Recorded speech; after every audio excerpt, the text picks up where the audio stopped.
Aquí, en Viaje a las Estrellas, hablamos todos los días de todo un poco. Y hoy quiero hacerles una reflexión importante, y es la misericordia de Dios. Y lo voy a llevar a la música, porque la misericordia de Dios está extendida a todo lo que tú quieras, a la ciencia, a la comida, a la agricultura. Pero quiero hablar de la misericordia de Dios en la música, que es un tema que el maestro Mauricio Mejía me planteó algún día como conferencia, y quiero contarles un poco de lo que conversamos él y yo. La misericordia de Dios en la música es bien interesante, porque cuando nosotros nos sentamos a mirar, a escuchar, yo digo mirar porque es que a veces la música hasta se ve, porque el ritmo como que uno lo siente y lo ve, pero cuando nosotros escuchamos la música, hagamos como un ejercicio. No sé si han visto un pianista que se llama Lan Lan, un chino, que es un personaje que toca la música a una velocidad impresionante, ¿no es cierto?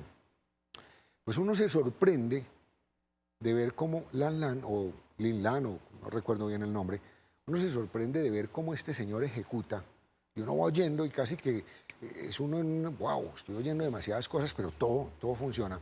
Pero hagan este ejercicio. Cuando ese señor está ejecutando, ¿no es cierto?, ya han pasado 3 movimientos. ¿Y por qué han pasado 3 movimientos? Y ahí es donde yo digo la misericordia de Dios en la música. El primer movimiento es que la música existe en la nube. ¿En qué nube?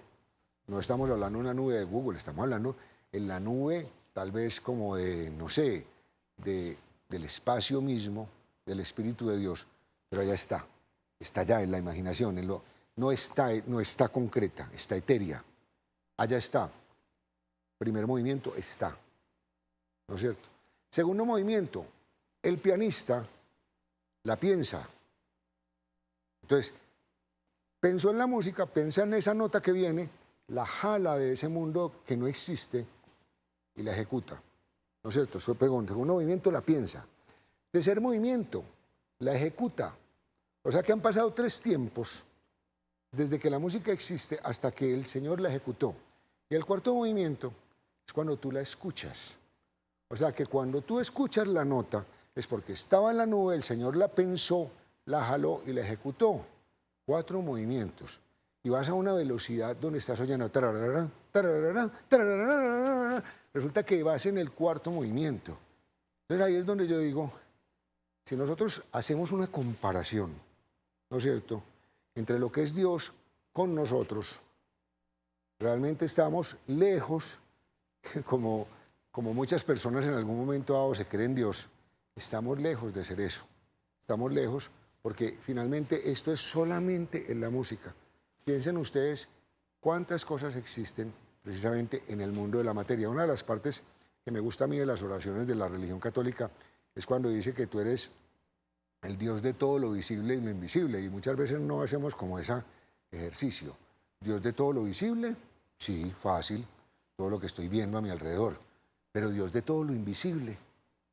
¿Qué es lo invisible? Lo invisible es el conocimiento, lo invisible es la música, lo invisible son los sentimientos, buenos o malos, son las percepciones, ¿no es cierto? Y es ahí donde se genera la magia de pasar de lo etéreo a lo concreto. Y eso es un poco como la relación que existe entre la vida y la muerte.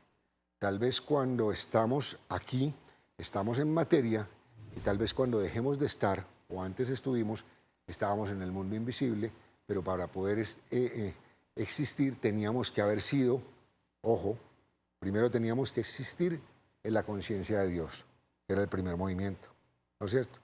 Luego de existir en la conciencia de Dios, tenía que existir un acto sexual, porque así se concibió el universo, de llamarnos a existir.